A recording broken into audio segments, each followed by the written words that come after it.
European football লিগের বিরাট commercialisation নিয়ে ইদানিংকালের মধ্যে প্রচুর মানে কথা হয়েছে, মুভমেন্ট হয়েছে, ইত্যাদি হয়েছে। সেখানে একটা স্লোগান খুব একটা জনপ্রিয় স্লোগান হিসেবে উঠে এসছে যে football a game created by the poor, stolen by the rich.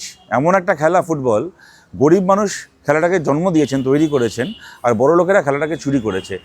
তার একটা অত্যন্ত বিকৃত উদাহরণ তার সাক্ষী হয়ে থাকলো আজকের কলকাতা, আজকের পশ্চিমবাংলা।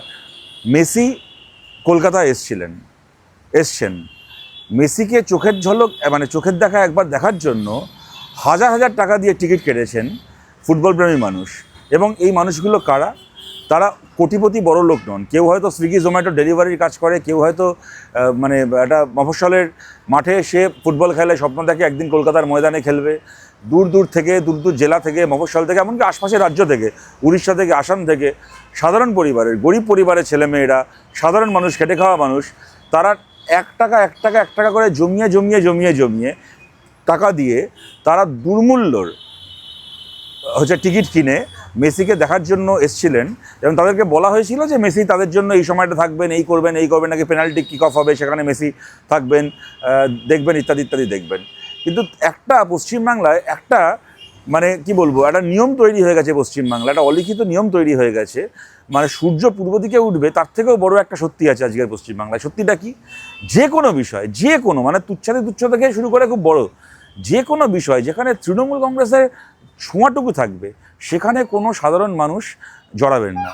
যদি তৃণমূল কংগ্রেসের ছোঁয়াটুকু আছে এমন কোনো ব্যাপারে কোনো সাধারণ মানুষ জড়ান, জানবেন আপনার সর্বনাশ হবেই। এক্ষেত্রেও তাই হলো। হাজার হাজার টাকা দিয়ে টিকিট কেটে মানুষ মেসির বদলে অরূপ বিশ্বাস আর মমতা ব্যানার্জির ভাইপোদের থোবরা দেখে আসতে বাধ্য হলেন। অরূপ বিশ্বাস আর মমতা ব্যানার্জির ভাইপোদের মুখ দেখে আসতে বাধ্য হলেন মেসিকে দেখার বদলে।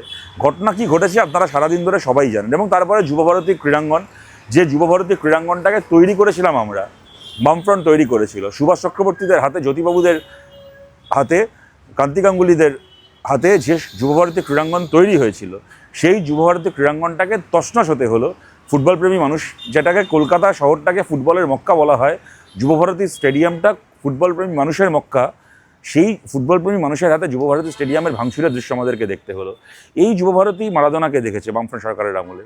এই যুবভারতীতে একের পর এক অলিভার কান থেকে শুরু করে একের পর এক কিংবদন্তিরা এই যুবভারতীর মাঠে এসছেন। কোনো দিন এই ধরনের নোংরামি দেখতে হয়নি, কোনো দিন দেখতে হয়নি যে কতগুলো নেতা আর মুখ্যমন্ত্রীর বাড়ির লোক মিলে একজন ফুটবলারকে ঘিরে আছে বলে সাধারণ মানুষকে প্রতারিত হতে হলো। আজকে মমতা বন্দ্যোপাধ্যায় টুইট করছেন যে আমি স্টেডিয়ামে যাচ্ছিলাম, মাঝপথে এরকম ঘটনা শুনে ফিরে আসতে হলো, তদন্তের নির্দেশ দিয়েছি। তদন্ত করবেন আপনি মমতা ব্যানার্জি।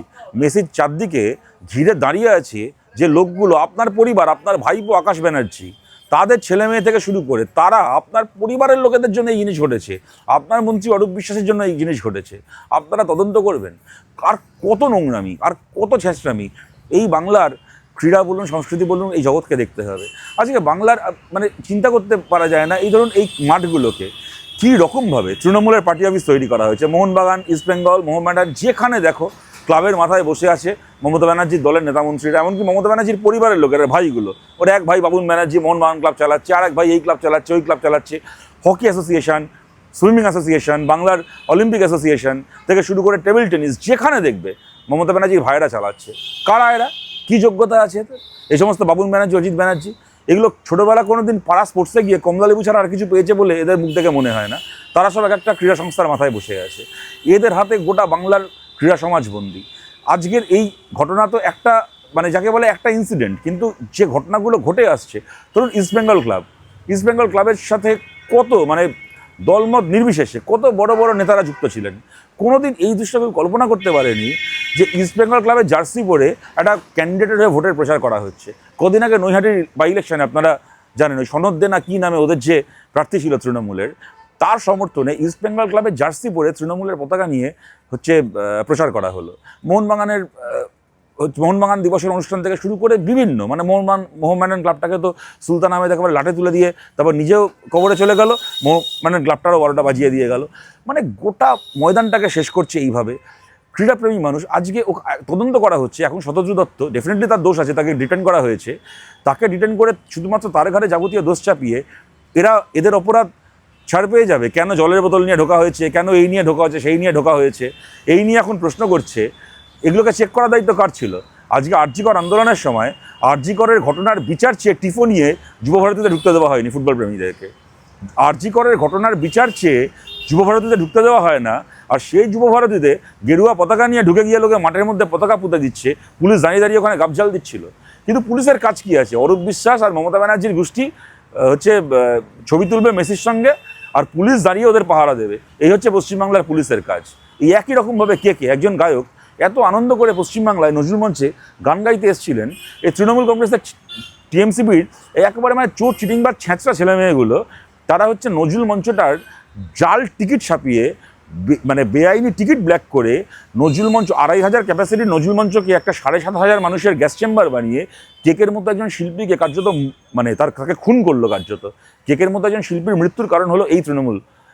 মানে কত নোংরামি এদের, আর কত নোংরামি আমাদেরকে দাঁড়িয়ে দাঁড়িয়ে দেখতে হবে। তাই আমরা এটা বলছি যে শুধুমাত্র ওই শতদ্রু দত্তকে একা বলির পাঁঠা করে যাবতীয় অপরাধকে ঢাকা যাবে না। অরূপ বিশ্বাস থেকে শুরু করে আকাশ ব্যানার্জি থেকে শুরু করে কার কার টাকা খেটেছে, কোন ডায়মন্ড হারবার থেকে কার টাকা খেটেছে গোটা ইভেন্টে, এবং তাদের টাকা খাটিয়ে তাদেরকে তোল্লাই দিতে গিয়ে এত হাজার হাজার মানুষকে বঞ্চিত করা হলো, তাদের সঙ্গে প্রতারণা করা হলো, এই একটা ফাইন্যান্সিয়াল ফ্রড হলো। এবং কলকাতাকে বিশ্ব ফুটবলের মানচিত্রে যা ভারতের গর্ব হতে পারত বা হওয়ার কথা, সেই কলকাতাকে বিশ্ব ফুটবলের মানচিত্রে একটা কলঙ্কের নাম কারা করলো। এই অরূপ বিশ্বাস, সুজিত বোস সহ মমতা ব্যানার্জির পরিবারের এই লোকগুলোর আমরা গ্রেপ্তারি চাই।